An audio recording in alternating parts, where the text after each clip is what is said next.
So hey there everyone, LoneWolf360 here back again with another video. If it wasn't already obvious from the title, I'm going to be yapping about this show because I ended up liking it a lot. However, I think it's fair that I give a little bit of a timeline before this show dropped because man, to say the expectations were stacked against this show feel like a bit of an understatement within itself. Because to be frank, the last time that I talked about this thing was during my Moon Girl video, which was like about a year ago. And if I were going to be honest, even then we didn't really know much about the show, and I feel like that's the best way to really describe this thing's development. Like, for every tweet where there was something that was revealed about this thing, it felt like an anti-hype cycle, and more just like a collective nod of people going like, oh, okay, so they're doing that now. With everything just seeming so drastic of a change from one thing to another. Like the fact that it went from being an MCU thing that was supposed to be an origin on top of Tom Holland's whole trilogy that was supposed to be an origin for Spider-Man, which was already odd enough, to some plot beats that were dropped and them actually changing studios, which I think was the reason why the show is now in 3D animation as opposed to 2D animation. And I think that everything really came to a boiling point when a literal week right before the show dropped that you had the main voice actor for Spider-Man and Peter Parker saying something along the lines of, man, I sure hope that the show isn't woke. And you know, given the current climate of how horrible media discussion is, with a certain group of people using that word to poorly describe anything with a minority in it, yeah, I think you could assume about why that just rubbed a lot of people the wrong way. Like, considering the fact that there's some people whose entire platforms are just being disingenuous using that word specifically, I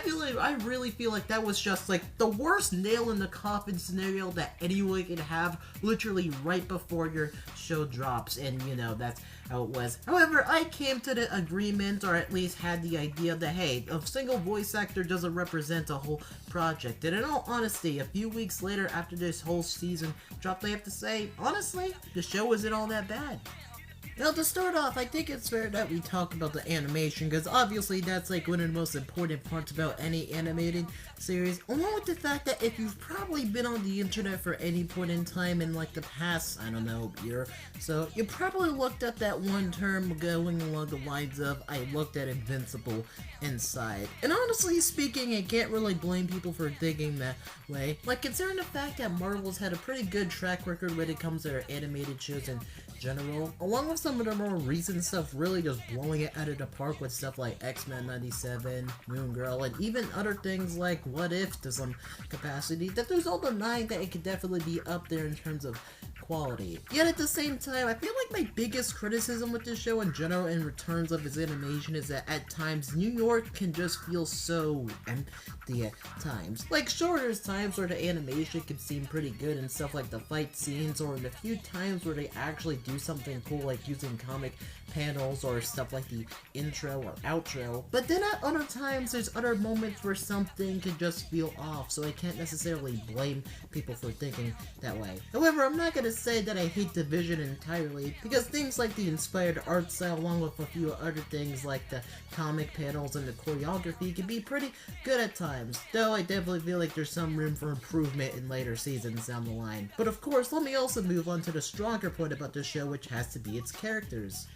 Now, in terms of writing, I honestly feel like it's one of the strongest things about this show, because for the first time in a long time, I actually give a fuck about its side characters. And sure, you could say at a first glance that it's somewhat similar to something like, I don't know, Ultimate or even 2017, in the sense that half the characters aren't really the usual ones that you would usually expect for a Spider-Man origin story, but I wouldn't necessarily say that they're bad, because honestly speaking, they're some of the strongest parts about this show. Okay, well, maybe with the exception of one character, because she more or less just kind of starts and ends as a love interest, and it doesn't really contribute anything to the overall plot. But for everyone else, I think that they're pretty good for the most part. And if I were going to bring up that one thing which the voice actor said, which I brought up in the beginning of the video, with this whole thing about the show being woke, I low-key have no idea what the fuck he was talking about, because this show was woke, but in like the most unexpected way possible, like in the sense that it actually knew what the fuck it was talking about in a way that actually felt genuine. But I think it's fair that I get back into the point. Because as far as the supporting cast, outside of Nico Minori, which more or less serves as Peter's best friend and confidant until Harry later comes into the picture, which kind of starts a divide between Peter's personal life. I have to say, Lonnie Lincoln's side arc probably has to be one of the best ones throughout the entire show. Because in the very beginning, when we're introduced to him, we're kind of just under the assumption that maybe he's just gonna play the stereotypical role of the jock-ocker type to really remind Peter about how much his life sucks outside of being Spider-Man. But then when we actually get to meet the guy, he's pretty chill for the most part, and is kind of similar to Peter in a few ways with how smart he is and such. But the only big difference being the fact that he has Peter's love interest Pearl, and the fact that he also plays on the football team. But then we get to see things through his perspective, which is when this show starts to take a bit of a shift in tone, where we get to see about how hard it is to just be a black teenager in New York, and then we finally get to see his home life, which for the most part is pretty good, until, like Peter's life, everything starts to come to a change when he's forced to go make a choice once his brother gets in trouble with the law. In which he's pretty much confronted with the choice of having his brother rather throw away his life and possibly his future for this gang which he suddenly affiliated himself with, or possibly take his place in order for his brother to still have a chance. And while it sure may seem like something that's heroic or even triumphant in the moment, we see how it's something that starts to just ruin his life as the show goes on. From him being isolated from school and having to take on these dangerous jobs like going into enemy territory and barely get out by the neck of his skin, from these guys even going to his school to purposely intimidate him to lead him out of gangs so he can purposely get into fights with these other dudes. And when things really come to a head, like when he gets into his first fight with said gang and ends up taking a knife for one of the bosses, or just for the boss of the whole thing, it ends up getting so intense to the point where he needs to stay at this hideout because the Scorpion gang is literally following to his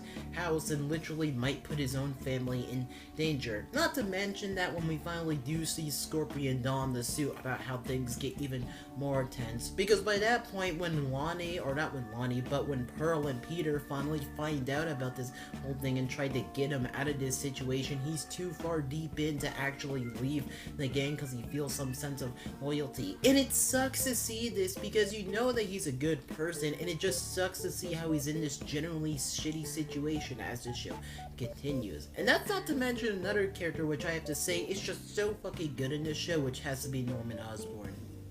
Now, Norman in the show takes the role of Peter's mentor, kind of similar to how Tony did in the MCU, except here you could see about how the dynamic is way more toxic than it was presented in the MCU. And honestly, I think it's kind of interesting in the way about how they present it, because I think to the average person you would assume, well, hey, he's not the Green Goblin yet, so surely he can't be that much of a bad guy. And in the very beginning, he seems to be trying to do Peter a solid after Peter saved his son's life in the very first episode. But then as the episodes continue on, you get to see about how the layers behind him start to peel. Like how he tries to change Spider-Man's whole identity and make it into something that doesn't even represent him at all, by going off of things like algorithms and statistics which don't even make sense for like a superhero, especially Spider-Man of all characters. And when he says something along the lines of, oh, isn't it just like how you imagined, you literally get a look about what inside of Peter's notebook looks like if he was able to make a suit with the proper resources as opposed to the makeshift one that he has in the beginning. And it's like, yeah, well, I guess this is the closest that we'll get because, well, I guess I might as well be stuck with it. Now, not to mention the other things that happen in the show, like when Peter is looking into some things, like where Daredevil tells him, like, yeah, your boss kind of has some secrets which you might want to address, but when Peter asks him, the first thing that he does is just blatantly deflect and go like, yeah, man, obviously this guy must be working with Otto Octavius of all people. Not to mention that after a certain event that goes down with the Scorpion, with him being rather dismissive of the whole thing, when Peter goes to him for guidance, there's one really good difference between him and Uncle Ben in terms of a certain lesson that we're all familiar with, because you guys all know the term with great power comes great responsibility, right? With Norman, he's like, well, yeah, with great power comes great respect. And you see how it's something which feels so dismissive to Peter's character or just his overall development when it comes to him trying to go to the one person he could possibly look up to as a mentor figure as to what to do next after what went down. Not to mention this other really good scene later in the show, or I think maybe in the same episode, where he ends up meeting Dr. Octavius once he's in jail and pretty much goes full mask off, basically going like, wow, you know, I could give you all the credit, but man, I could do nothing but laugh because I'm going to get all the credit and possibly all the funding for all the work that you did while you rot in the very cell that I put you in. And it's so good to see about how the mask or just completely comes off, to see about how this guy just is so full of himself at a time that this season ends. Not to mention that by the time that this season ends, the big fight that goes down at the, you know, end of the season, you're glad that Peter's out of there, because you would just know that knowing about Norman's current motivation or just knowing about everything he's done so far, it probably would have been worse if Peter was still under his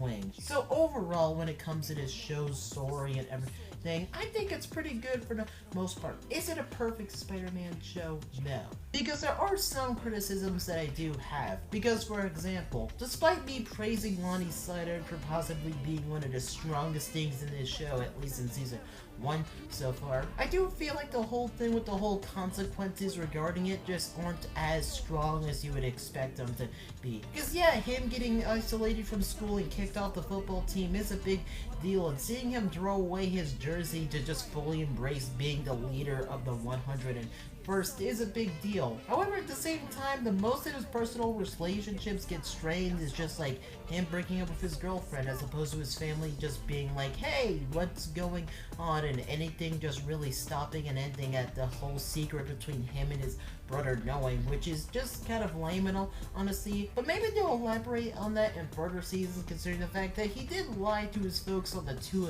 occasions where they did bring it up, so I do wonder where that goes. And then there's also the animation, which I bring up as well, but at the same time, there's only so much you could expect unless they manage to up the budget and manage to improve on them really small things like adding more density to the city and also just making the animation more smoother when season 2 eventually rolls around. But outside of that, I think that for what season 1 did well, it did really well. And honestly, this show could be in like the top 5 spot for Spidey shows if they keep up the momentum of what they did in season 1 and just continue that on in season 2, despite the concerning things that were revealed for season 2. But that's a story for another day. I hope you guys all enjoyed the video. I'll catch y'all when I eventually upload again, and well, have a good one, folks. Later!